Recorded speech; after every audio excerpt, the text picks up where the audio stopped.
Welcome in, everybody. This is Chris Landry, and you are listening to Big Ten Football and Beyond.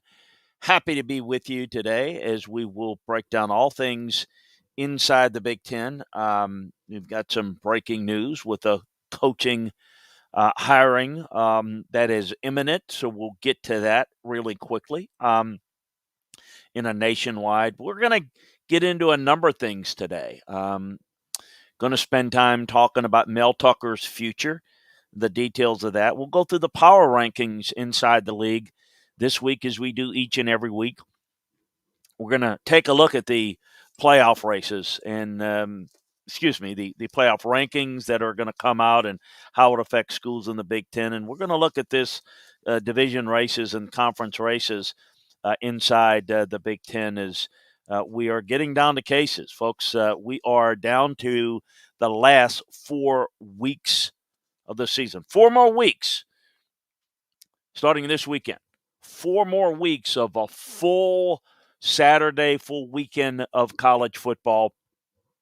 And then all we have then is the conference championship games, and then, of course, the bowl games. For those of you that like to follow it, I love it. We don't talk a lot of it here. There's not as much interest from me there is. I do believe this is correct.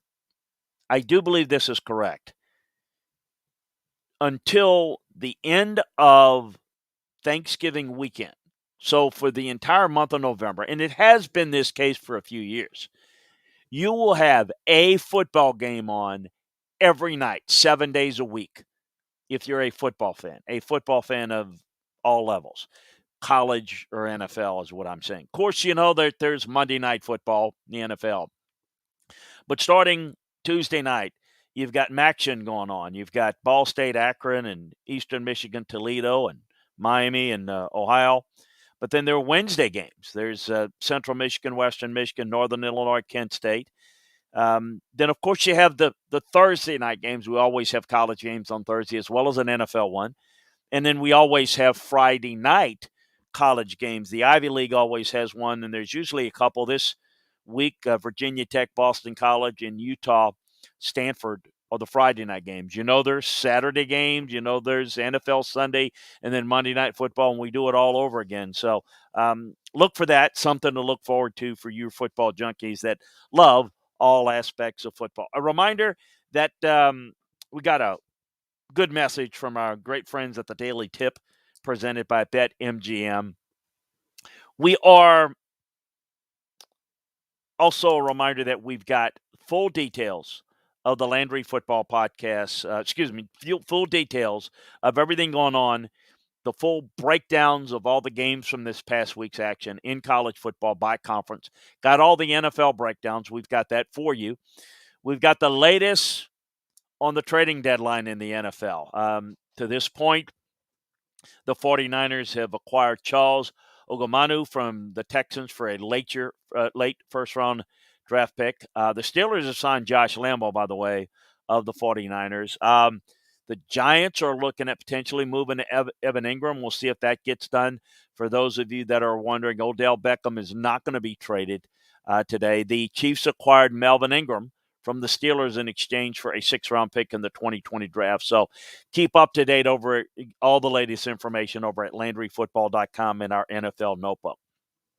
We are also keeping you up to date on everything going on in the world of college football as we got it all covered for you. And so you can check out the full details around the country. We cover everything, not just the league. But I can tell you that over at Iowa, the redshirt senior running back Ivory Kelly Martin is not expected to play Saturday against Northwestern.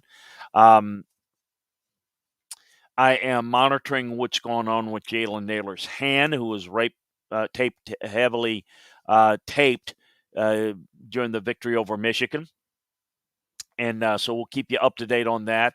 And it looks like as Jack Sanborn, Wisconsin's linebacker, had a really tough injury there. So we'll keep you up to date on everything going on over at LandryFootball.com. Tonight, we've got the rankings coming out. And where are things going to look? I can sit here and speculate. We'll talk tomorrow as we do the Pac-12 and Big 12 shows. I'll talk tomorrow and we can react to what the rankings are. I don't know that I'm really comfortable predicting what other people are going to do and try to figure out their MO. I don't. I can tell you this. Here's what I think. And I personally think this is the most important aspect, and that is who really controls their destiny. I don't know if that phrase even makes sense, but you know what I mean. If you can't really control your destiny, I guess. But who really controls their outcome? Who doesn't need help, if you will? Georgia doesn't need any help. They win the rest of their games and they're in the playoffs. In fact, if they lose the conference championship game to Alabama, still in. Alabama does not need any help. They need to win the rest of their games. Now, you can make the case that that's one tall order having to beat Georgia in the SEC championship game, but they win, they're in. Like it or not, don't like the way they look. Oklahoma wins the rest of their games and they're unbeaten 13-0. If they do that, they're in. I think, although I do not think they will do it, Michigan State, if they win the remainder of their games, including the Big Ten title, they will be in. Now, I don't see them doing that. So I don't really think they're one of the four best. I don't even think they're a playoff team. But if they were to win out and win the Big Ten unbeaten, they're in. I think Ohio State, while I am not comfortable saying 100% win the remainder of their games and they're in, I'm pretty close to it. Let me give you a scenario because basically everybody else other than, and again, Ohio State, Michigan State play one another. So you know where that's going. I kind of put them in the same category. One of them wins out, they're in. The other one is going to be out. Ohio State, if they were to look sloppy and struggle and limp through their way to the Big Ten championship, and if Oregon were extremely impressive, dominated, and won the Pac-12 title with the same record, then I think at the end, if all things are close and look equal, I think that head-to-head comes into the picture. Why is Ohio State considered better? Because the name branding is a big part of it. I'll give you that. There's no doubt. But I think there's also the fact that Ohio State overall has looked more consistent, looked better than Oregon. But you can look and pick and choose certain games where you say, this Ohio State team, they're flawed too. And if you can pick apart Ohio State and Oregon becomes better and better and wins out and wins impressively and wins the Big Ten title and a Pac-12 title, then I think you can make the case for that. So that is not, Landry, the 100% win out and you're in, control your destiny theory. So that's the one caveat there. But I think all the other teams, though, the Cincinnatis, the Wake Forests, and anyone else is going to need some help. They're going to need to win out, and they're going to need some help. No, a 13-0 Cincinnati is not going to be ahead of a Big Ten champion Ohio State with one loss. It's my view. So that's how I see it. Now, saying these teams control their fate, so to speak, or control their path, maybe that's the best way to put it. It doesn't mean that it's going to be easy. Au contraire, it is going to be very difficult in some cases. So I'm not projecting it. I'm saying I think they're in position to do that, to do just that. So we shall see how it plays out. I want to talk a little bit about Mel Tucker's future at Michigan State. And, first of all, let me give you some news. Former USC head coach Clay Helton, now as of a few weeks ago, is going to be hired as the next head coach at Georgia Southern. So congrats to Clay. He'll get that job.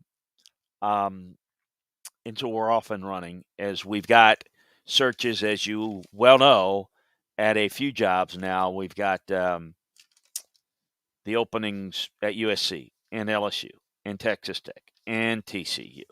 And others, Washington State. I want to talk about Mel Tucker's future and kind of the details of where he is. And I'll tie it in this way. I've known Mel for a long time, since he was a graduate assistant for Nick Saban, and he started up. He's coached for some impressive places. Multiple, years experience in the NFL as a young coordinator, which is saying an awful lot in the NFL. Experience is valuable. People say, "Oh, well, they won this and they're..." No. Just stop. Let me explain. Experience is important. Having success, but learning and growing, no substitute for that. NFL experience. Coached at places like Ohio State, LSU, Georgia, Alabama. Coached under Nick Saban. Certainly someone with a lot of experience. A very good, solid foundation head coach, assistant coaching experience. Getting a head coaching opportunity at Colorado was one that he felt he needed to take, and he did. And it was 5-7, and all things considered, it's a bit of a mess last year, and got to Michigan State late. And he's done a very good job. As I've said before, the one thing that he hasn't done is he hasn't done it for a few years. So from a timing standpoint, you'd like to see him do this for a few years. But just in knowing him and talking with him in the past, and I've not talked with Mel this season, but I have talked with his representatives, that Mel's future, I think one day, he'd like to be a head coach in the NFL, and I think that day has got a great chance of coming. There will be a lot of discussion about whether he's going to stay at Michigan State or take another job. Let's say the LSU job. He's not turning down the LSU job, okay? If he takes his name out of it, it'll be because he will get the nod from his representative as, look, they're going in another direction, or, while they like you, you're not going to be the guy, so let's get a better deal for you here, and you can pronounce your love and your commitment to Michigan State, and that's how this is done, folks. No one ever turns down a job, okay? They only back, it's you never offer the job to somebody that's going to turn it down, and you let people know beforehand that, look, we're going to go in a different direction, so that it allows that candidate to do what he wants to. Remember, very few agents represent all of these folks. So you're working with these agents. You don't want to tick them off. So you allow them to say, look, we're we're happy here. And he never says, yeah, look, such and such a school contacted me, but I told them, no, I'm staying here. You don't ever hear any of that. You never will. It's just, I'm going to move on from it. You hear this a lot. Billy Napier turned down South Carolina. No, he didn't. You will hear 100 people tell you that. He didn't. How do I know? I know Billy. I know his agent. They asked me, and I tried to help him get the South Carolina job. I thought he would have been a better pick than Shane Beamer. But, they decided to go with Shane Beamer. I got him what I think was the second interview. He had one interview, a second interview, and I remember that Saturday morning getting the call. Go speak with him. After that phone call, he basically found out, and his agent did, that they were going to go in a different direction. So immediately within the hour, he re-upped with ULL, and I'm happy with what we're building here and all that. He didn't turn him down. He was allowed to back out. That's how this stuff is done. Mel's not going to turn down LSU because as he wants to move up the ladder, it's going to be difficult to sustain a level of success at Michigan State that is to what he wants. Now, Michigan State's a great place. Mark D'Antonio can tell you that, another good friend. If you want to be at Michigan State the rest of your life, if you want to build a program and do something and compete and be on the cusp of being like one of the upper tier brands, but not quite, and yet the expectations are high, but they're not like through the roof high like they are at Michigan, Ohio State, or even Penn State. That's a great job if that's what you want to be. If you want to be an NFL head coach one day, you want to have the star shining bright on you one day. Um, Look, it's going to be tougher to be that bright shining light as a head coach at Michigan State because you can do a good job, but doing a good job there will mean a whole lot different than, say, doing a good job at a place like an LSU. At LSU, he knows there's more pressure to win, but it's going to be pretty easy to win there, all things considered. And if you do a good job, which he clearly expects that he would do, then it's going to be easy pickings for him to go to the NFL if that's what he wants to do. If he chooses at that point, then he can pick and choose where he wants to go in the NFL. And he could stay at an LSU, which is more of a destination job than Michigan State is. More pressure, but you're more inclined to want to stay at an LSU rather than leave. Most of the people that go to LSU as a head coach don't leave. Most get fired. In the modern era, Paul Dietzel left to go to West Point in the day and age where the West Point job was something that everyone dreamed of. Nick Saban went to the Miami Dolphins. Bill Orangebarger left coaching to go to be the athletic director at Florida. Everybody else gets fired. I think that Mel's future is that he would definitely take the LSU job. He understands what I'm just saying. It's been communicated, and now it's just a matter of does LSU want him? Well, I think LSU likes him, but I think LSU's got other, people that they're looking at. Look, LSU's got Mel. Mel Tucker would take the job. Lane Kiffin would absolutely take the job. Billy Napier would take the job. Mel would take it. And there are a couple of others that absolutely would take the job. That's not the issue. The issue is, and that is where Scott Woodard is on that coaching search, and that is he's got some other big fish he's trying to land. And if he can't, then he's comfortable with who will take the job. And that's where that is right now. But Mel's future is probably in the NFL one day. But I think his route is probably going to take him out of Michigan State to somewhere big if he can get an LSU to take it. I do think the USC job would have some interest. He would have some interest in it. But I think that he is comfortable enough at Michigan State to where he'll stay. Look, what I am saying is you will know where the search is going with LSU immediately when Lane Kiffin, Mel Tucker, Billy, when they all quote unquote re-up or recommit or whatever their allegiance to their school, that they've been ruled out. That's what I can tell you for certain. As far as other coaching situations inside the league, look, I'm going to give you a reason why it could be over in Lincoln for Scott Frost. I can make the case for him getting another year, and I'm not interested in making a case for or against him. What concerns me the most, first of all, if you look at the rest of their schedule and where it's likely going to end up and finish, after Ohio State, they certainly will beat Southeast Louisiana. They've got Wisconsin and Iowa. Now, Iowa is beatable. It's winnable because Iowa's offense doesn't score enough points, and that's certainly winnable. But you're looking at 2-2 possibly. Would that be enough, with one of them being against Southeast Louisiana? Would that be enough to, quote unquote, build some momentum?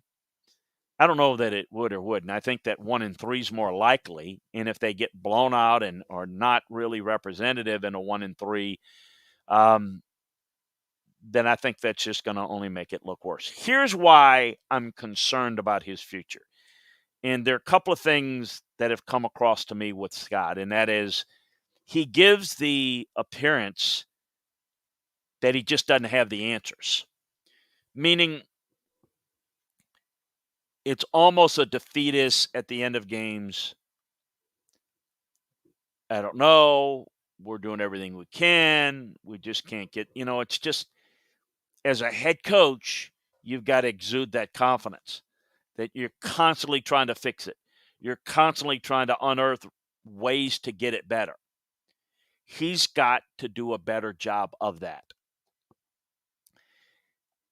I noticed that he made a comment in Monday's media gatherings about how much forward he's looking towards next year. I think he's probably been told that, look, a lot of what you're coming across is a defeatist attitude. So I think he's trying to pick that up and saying, yeah, look, we're looking forward to next year. Next year's a new year. We got to build upon.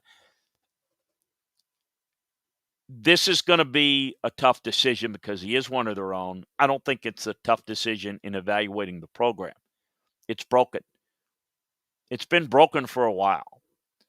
So the case for sticking tight with Scott is, what have we done wrong? And Trev Alberts, the new athletic director, has to say, what have we done wrong in this program to make this program difficult for coaches? Is there anything? Are there things we can do to be better, to get better? And is it things that have maybe hurt Scott's ability to do that? He's got to answer that. And then Scott's got to have the answers of how he's going to fix it. You've had a bad special teams for a long time. How do we fix it? Can I help you fix it? Can Trev be involved in that? I think you got to ask those questions and answer them. And the answers to those determines whether you go forward with fixing the Nebraska program with Scott or with someone else. But that has to start with Scott. He has to have answers on how does he fix it. And if he has that, if he doesn't have those answers, then it's not about, well, give him another year without Adrian Martinez. That stuff is menial compared to what the real big issues are. Can you fix it? How do you fix it? And those answers are going to have to come across. And I don't know that Scott has them at this point, so we'll see. Let's take a look at how things are. Speaking of the bottom of the league, and speaking of a warning of how things can go from one extreme to the other, which should bring pause and caution to those of you that anoint the genius label to a coach 1 year, or in the same vein, talk about how awful a coach is the next year. If I were looking at the conference power ranking wise right now on film to this point in the year, I'd put Northwestern at the bottom, along with Indiana and Illinois in that order. And I think you can make an argument either way. But because they beat Penn State, because they've got 2 wins, I'm going to go with Northwestern or Indiana, almost in a tie. Northwestern, winners of the West, someone that we all think a lot of in Pat Fitzgerald and the job he consistently does there. They've not been very good. How about Tom Allen at Indiana? The guy that everybody should hire last year, having things turned around at Indiana in a way that, look at what's going on there. Well, that's not looking so good this year. Boy, the trip to the outhouse to the penthouse to the outhouse is so quick. Illinois, first year for Brett Bielema, They've not been really good. Then I'd probably put Nebraska right in that mix. I'd put them right with Illinois in that 11th or 12th spot. It's pretty bad. When we're not talking about Nebraska not winning the West, we're talking about the fact that Nebraska can't even compete in the West of the Big Ten. Can't even compete. I mean, they're trying to compete to get out of the bottom of the conference more than they are competing in the West. It's really tough. Rutgers, slightly better. Maryland, look, they've been up and down, inconsistent, bad wins, bad losses, injuries up. They're 5-3, 2-3. Iowa, how about that? Number 2 in the country? No, not so much. How about 8 in the Big Ten? Yeah, couple of weeks. No offense. Offensive line play is not very good. The offense is ugly. Ugly, ugly, ugly, ugly, ugly. 6-2, 3-2, mathematically in it. Don't look much hope there. They've got to fix that offense. Purdue's been up and down. Probably would put them there. Wisconsin is playing better. They've righted the ship. They're 5-3, 3-2. Yeah, probably put Penn State with Wisconsin. I probably like the way Wisconsin's playing a little bit better than Penn State, but 5-3, 2-3. I was impressed with how they played against Ohio State. I'm going to base their season now on how they do against Michigan and Michigan State. Minnesota, quietly, 6-2, 4-1. What a good year. They control their path to the conference championship game in the West. You got Northwestern. I think it comes down at the end to Wisconsin, Minnesota. Michigan, still put them third. I put them third because I think they outplayed Michigan State most of the game. For all the plaudits we talk about Michigan State, and I don't take anything away from them, outstanding. Michigan outplayed them and did a poor job. Look, you've got to do a good job and finish in the red zone. And you know what? Michigan State had opportunities that Michigan gave them, and Michigan State took advantage of it. Credit to them. They were more functional. They were more complete. They, while made mistakes and missed opportunities, did the Spartans of their own. They played better. They played smarter. And look, prove everybody wrong. Win the rest of your games. I don't think they're going to beat Ohio State, but I certainly don't rule it out. I will say this. I will be breaking down, as I do every week, all the games. Look out this week at Purdue. Look out this week at Purdue. You got the big win, and remember, Michigan State's biggest rival is Michigan. Big win. Everybody's patting you on the back. We're going to hear them on Tuesday night be ranked high. We're going to hear about how they control their own destiny and all those things. Playoffs this, undefeated that.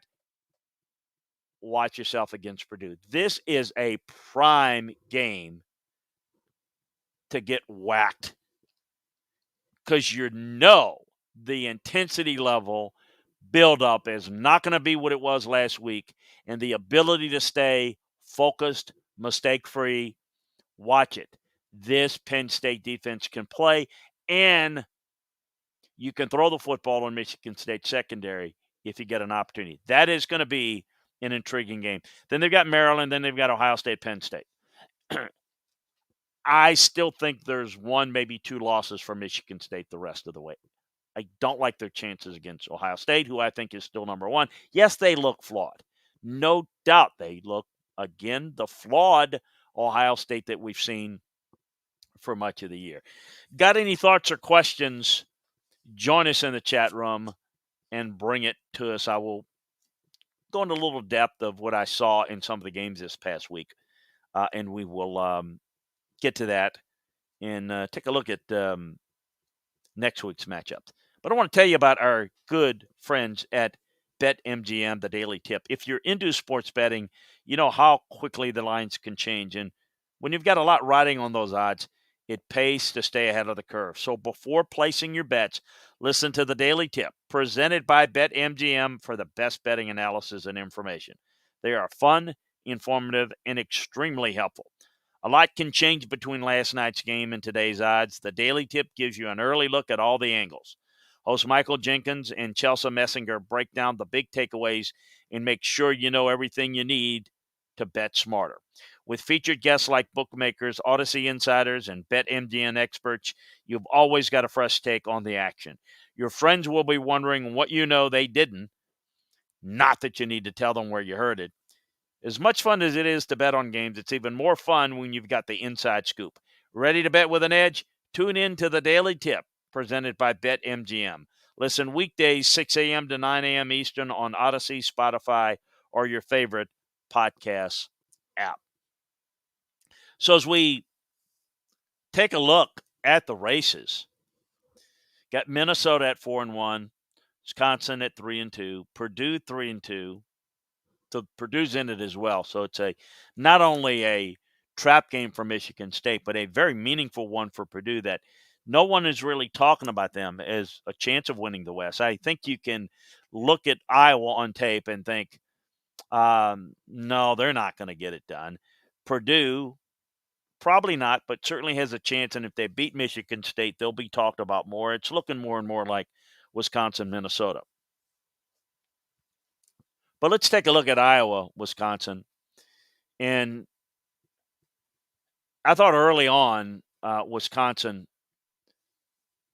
in Madison jumped on it and kind of took control of the game.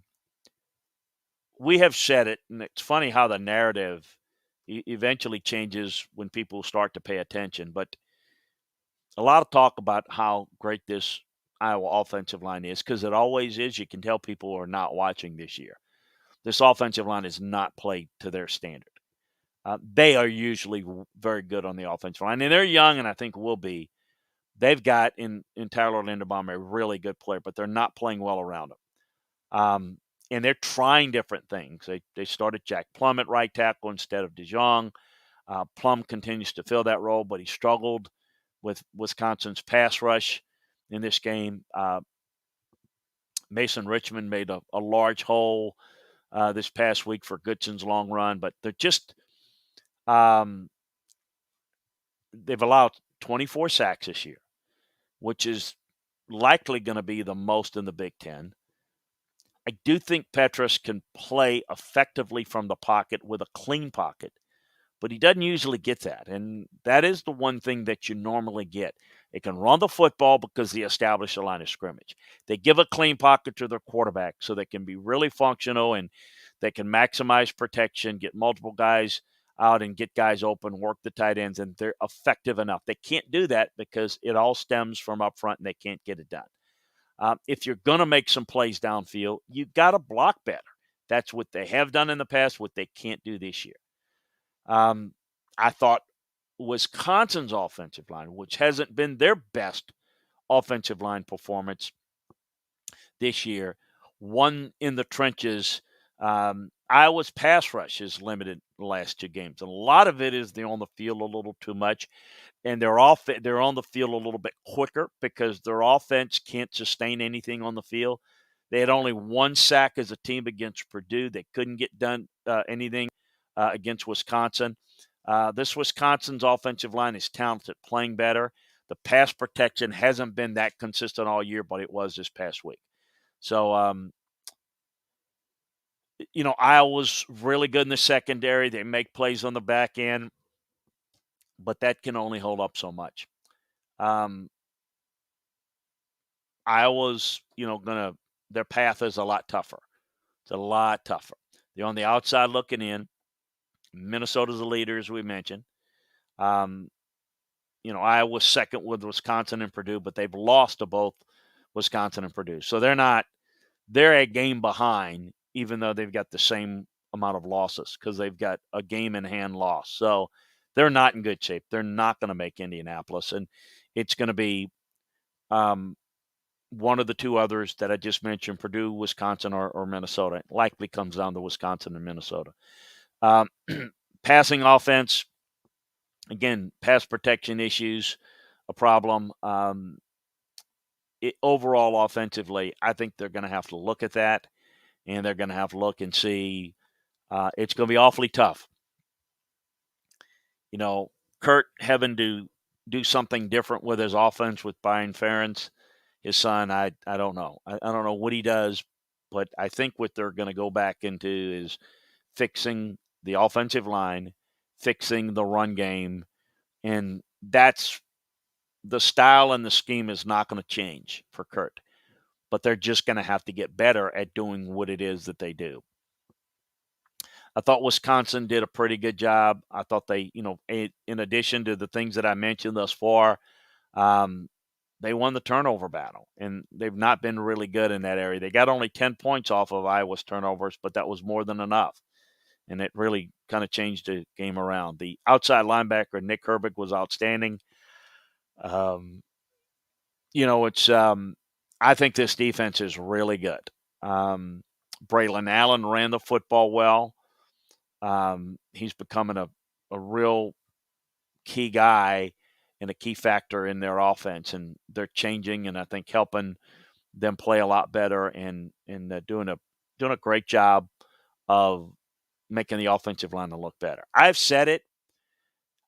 They're not many players in the country better than the junior linebacker for Wisconsin, Leo Chenal. He continues to be outstanding.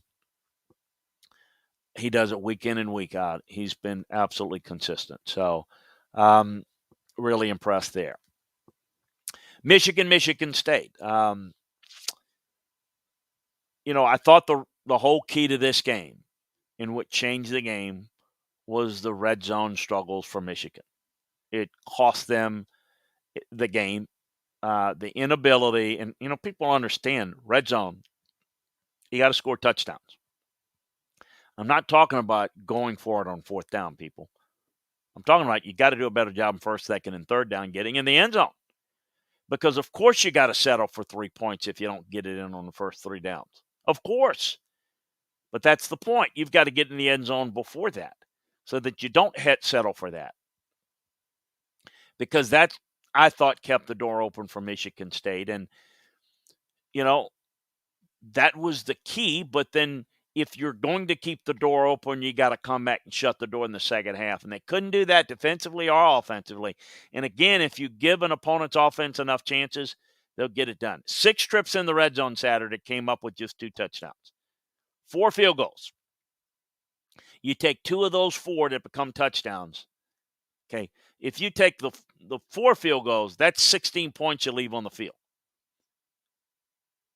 But let's just take you 2 for 4. That's 8 points. Now that's the difference in the game right there. And what I think you got to see in games like this, and like any game, you really start to spread the lead. Then you make that Michigan State offense work away from Kenneth Walker a little bit more. What allowed Michigan State to have success and to get the comeback is that even though they were outplayed, they could make adjustments and they did not have to get out of their offensive philosophy and the run focus approach. They could still run their offense through the run game and they're great back. If they had to become pass first, they wouldn't have been as effective. They wouldn't have got as many favorable matchups. Look, it's, one of those issues. When you struggle in the red zone against Northwestern, you win 33-7 instead of 44-7. Who cares? Well, you better care because that's going to bleed and transfer over, and it did. So red zone, goal line, mental errors there were big. For Michigan State, they're dancing and they're unbeaten. So I mentioned they're going to be ranked high in the initial rankings. As I do this show live, it is Tuesday lunch hour. So we'll find out tonight exactly where they are. But Kenneth Walker is the favorite for the Heisman. A lot of things that are great. But let's just see how we finish. The games in November are the ones you remember.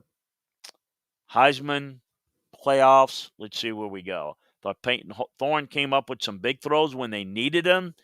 Jalen Reed, Jalen Naylor, really good. The backs, Walker were good. The receivers graded well. I thought the offensive line held up well.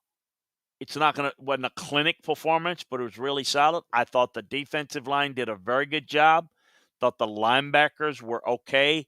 The secondary is the weak link, but they weren't really taxing this game too much. Again, look out for Purdue this week. Penn State, Ohio State, better than I thought. Sean Clifford played hard, played through injuries. Thought he was savvy and made enough plays. I thought Curtis Jacobs played well at linebacker.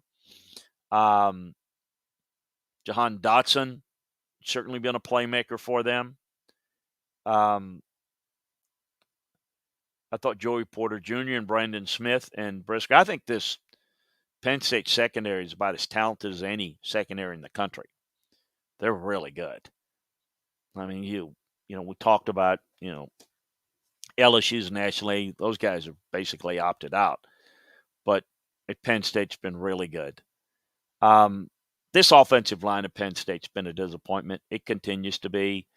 They can't run the football well enough, and that's their problem. They're not getting,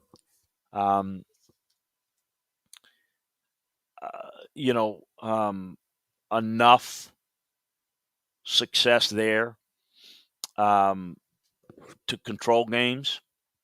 I thought Ohio State played sloppy football. I didn't think they played well defensively, yet Penn State had 12 carries for 14 yards in the second half. They had 0 sacks in the second half, did Penn State. So the offensive line's a big, big problem that I see. I didn't think that team was very well prepared in the Illinois game. I thought they responded to that in a positive way, but you can see they're just not quite there. You expect them to get blown out, but the reality is, teams usually fight. Teams usually respond, and I thought they did.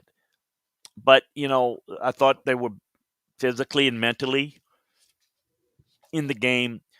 The thing I would say about Penn State is, what does this say about how they prepare in games like this versus maybe games like against Illinois? It's the consistency level that you look for that they were not able to get. For Ohio State, look, you want to poke holes, and we can poke holes against anybody at this point. I mean, even you can poke some holes if you look hard enough at Georgia.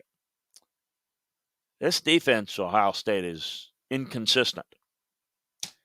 And as it relates to national championship level, they're still good, but they are too talented to be playing this poorly. Now, I don't think they're elite talent on defense. I do not.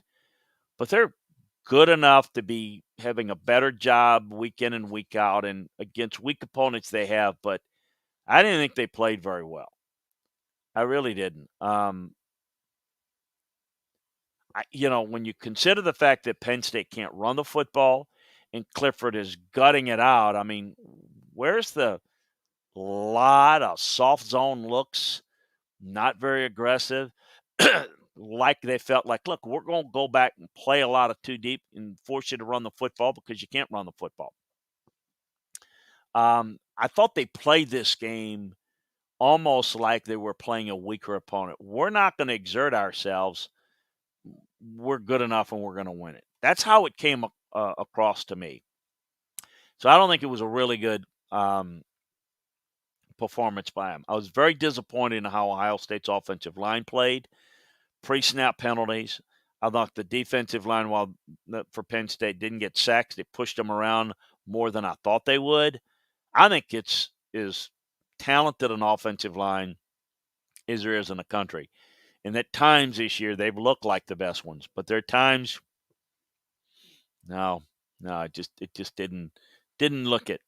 Uh, so Penn State always plays Ohio State well. Give them a lot of credit for that. Maryland offense showed up against Indiana, winning 38-35. For Indiana, first loss to an unranked opponent for Indiana this year. So Maryland's lost 3 games coming into it. It's been a disappointing year in Bloomington. A lot of expectation. There's not been historically a lot of expectation, but there has been.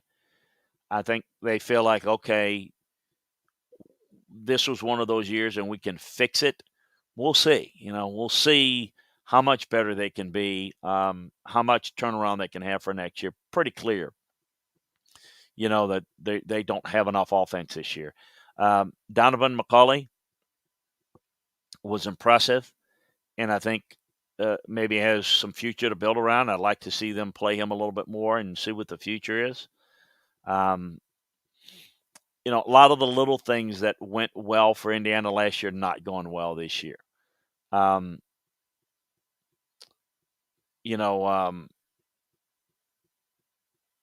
You're getting a couple of plays here on special teams, a bad call there that, when teams that are not playing well, they get a call that goes against them, which inevitably you're going to get. You playing off football. Good teams overcome that. Bad teams, it hurts them more.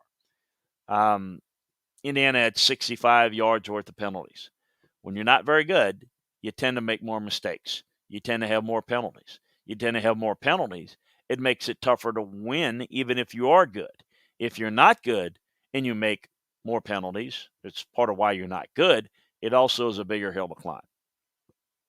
For Maryland, it's just good for them to get a win. I know they're happy. They showed some explosiveness, and this is still an explosive team, but not consistent enough, not healthy enough. It's a big win for them. They got their next 3 games against Penn State, Michigan State, and Michigan. Then they face Rutgers in the regular season finale. So Rutgers got it done against Illinois after Illinois was able to beat Penn State. Rutgers wins. Rutgers needed to get it going after the Northwestern game. I thought they played pretty well. Rutgers is now 4-4. I thought Nola Vidral played well. He's a tough competitor. Receivers are having a hard time creating separation. That's something they've got to improve upon. The punt game is still really good. It's one of the best. The short yardage run was good. The run game was effective against Illinois. They did a really good job. Gavin Wimsett has got some ability. The run defense, for a team who rushed all over Penn State a week ago, Rutgers defense did a really good job. This is a really good run defensive performance this week, and it was really key to their game. Illinois ran the football all over Penn State, and Rutgers did a very, very good job. I thought that Illinois got good play out of the quarterback position. Looked like he kind of inspired Brandon Peters a little bit this past week, did Brett Bielema. The running game, as I mentioned, the running back play wasn't nearly as good against Rutgers as it was against Penn State. The Rutgers secondary has struggled in recent weeks, and I thought the Illinois receivers, Isaiah Williams, had his biggest play as a wideout thus far this year, and I thought Casey Washington did some good things. The tight end, Daniel Barker, was solid. Luke Ford as well. I didn't think the offensive line played all that well. I didn't think the defensive line was all that effective either. Neither were the linebackers. I thought the secondary did a pretty good job limiting some of the big plays there. So I thought Peters, I thought Roderick Perry on the defensive line, Isaiah Williams, Daniel Barker. Then I think on the offensive line, Verdarian Lowe did a really good job. Purdue gets by Nebraska. Look, it was a fight with less than 2 minutes left, and was a fumble there that was pivotal. Payne Durham, Penn State, did a really good job of getting the ball. I thought Purdue was more opportunistic. When I look at Nebraska, it's not that they're just bad. It's just they're really bad at the simple things, the fundamental things. Nebraska, for example, gained more yards than Purdue, and they'll do this in games, but Purdue doesn't turn the football over, play smart, and Nebraska doesn't. Adrian Martinez scored in 3 of the 4 offensive drives, but it's the mistakes that kills Nebraska. I thought Jalen Graham made some, a couple of big plays on defense, including an interception for Purdue. I thought Martinez came back. Nebraska got the upper hand late in the first half. But, he threw interceptions in the second half, multiple ones. Costly, killers. Look, they had 115 rushing yards at the half, finished with 130 for the game. They attempted 10 total rushes in the second half. Just really poor job. Ugly. Adrian Martinez throwing the football all over the place. The passing game was horrific.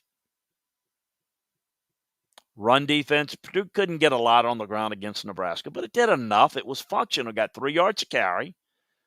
And they took chunks off the clock to control the game, keep it out of harm's way. And so you have to find ways to win games. Nebraska finds ways to lose them. It's the little things that are killing Nebraska. I say that all the time. It's frustrating. I don't care who wins games, but it's frustrating to see a team do the same things over and over poorly and not get corrected. And I don't have the answers. Nebraska's defense couldn't get off the field. It was Aiden O'Connell threw it 45 times in place of the run. As I said, Purdue didn't run it efficiently, but not all that good. But they were able to throw the football enough and have enough success and get a couple of scores and convert on third downs and in the red zone. And Nebraska couldn't get their ball on any get their hands on any ball in the second half. So, look, believe it or not, special teams again did not the breakdowns. When you can give them an attaboy for not screwing up special teams, that tells you how bad it's been over there. For Minnesota Northwestern, it's kind of more of the same of what you're seeing. The thing that jumps out at me is how Minnesota's able to run the football. We're going to get into that a little bit. Minnesota's doing what they need to do. And I know the Bowling Green game, they have adjusted very well. The defense got an early score to give them a little momentum. The offense rushed for 308 yards on the day. Tanner Morgan wasn't sacked on 17 dropbacks. They run the football. When you talk about the power physical football, you think Wisconsin. You often think when they're doing it well, Iowa. You should think Minnesota in the same light. They are really good. And they got multitude of backs. They got guys that are out. They come in. Look, Kai Thomas and Bucky Irvin. Look, I mean, they've done a really good job. They even get the quarterback in the run game. And it's not just the offensive line, but the tight ends, Kokeft and Brevin Spanford, also help them run the game. So they employ that well. And I believe Mike Sanford's done a really good job. You'll see the inside zone, the outside zone, some gap stuff. They'll pull some. They'll run some midline zone. They've got multiple rushers running 100 yards every game. They are playing well on the up. Minnesota's offensive line and tight ends in the run game are getting it done as good as anybody in the Big Ten right now, consistently. I think Kenny Burns deserves a lot of credit, the running back coach. Look, Bryce Williams left the game early in the first half with a lower leg injury. Okay, think about that. The true freshman Marquise King goes for 110 yards, 19 carries. In January, if you look at the beginning, they had Mo Abraham, Achilles injury out for the year. He's maybe the best back in the league. Then you've got Trayshawn Potts, season-ending injury. You've got Cam Wiley. He was passed by some of the younger backs. He transferred into transfer portal. You got Bryce Williams, performed well in the last few weeks. Now was carted off the field in the locker room against Northwestern. Then you got Jason Williamson medically retired. So then comes Kai Thomas, back-to-back 100-yard rushing days. You got Marquise Irving, back-to-back 100-yard rushing days. So they run the football. They know how to run it. It's an identity. It's how they block it. It's how they focus. They use a lot of thunder, lightning approach. They get young guys to play well. They take minimal rep guys and get them up to speed quickly. They deserve a lot of credit. I also think Derek LeCaptain is really good linebacker, and he shows he could probably run the football some for him. The defense, I think Joe Rossi's done a good job. He made a bad-looking Northwestern offense look bad. I thought Mariano Sori-Martin did a really good job. I thought Justin Wally did a really good job, made some big plays. Northwestern's really struggling in their aspect, but in the kicking game, and I think they've look this. I know they haven't played some great offenses, but they end the month of October allowing just 16.5 points a game. Nebraska, Purdue, Maryland, Northwestern. That's not bad. Okay, it's pretty good. So we'll see. We'll see what happens in November. They enter it with a 6-2 record. They're already bowl eligible, 4 games left, and that's kind of getting it done over there. Let's take a look at the West. You've got Wisconsin 3-2. I think that Minnesota's offense is playing better because they can run the football more consistently, but I think Wisconsin's defense is better than Minnesota. I think it comes down to those two teams. Iowa, the offense is horrible. We've talked about it. Purdue, I think it depends on if they can pull the upset over Michigan State. I think they play well on defense, and they can – look, they have to throw it a bunch. I don't think they're good enough running it, but they could cause a little bit of problems. I don't think they win it, but I think they could cause some problems to somebody does. So I think it's going to be a lot of fun. Looking at this year for Fitz and in understanding this is not their year. We've seen this before. We've seen them bounce back, but this is definitely not the year for them. Take a look at the matchups this week and real quick, and then we'll get to your question. See, Jake, that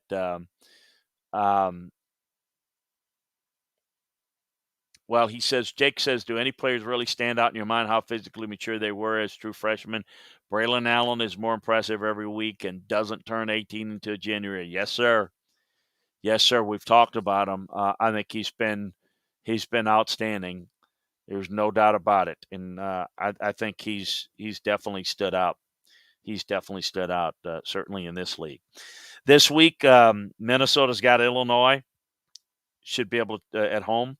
Indiana goes to Michigan.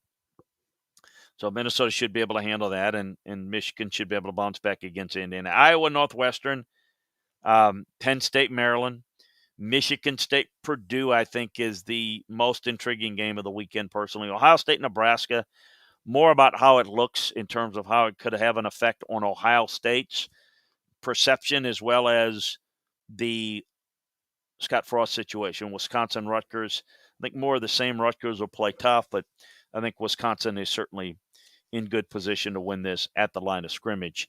Is they're a little bit better. I didn't mention a whole lot about the East because I think you know where the East is now.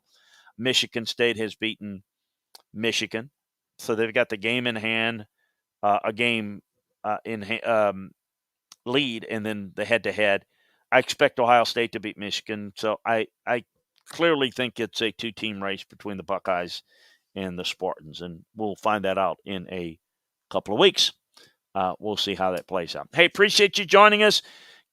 Give me a little bit, and I'll be back on the other side to talk a little ACC football with you, ACC football and beyond on the Landry Football Network. Appreciate you joining us. Again, check out all the breakdowns over at LandryFootball.com.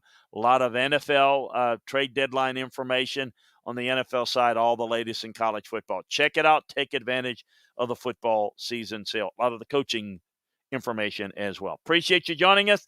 Again, go to LandryFootball.com to click and listen to this podcast. That would help the algorithms of what we do, and then sign up. That'll tell you exactly where to sign up. Very simple. Appreciate you joining us. Appreciate Jake joining us in the chat room. Talk to you in a little, folks.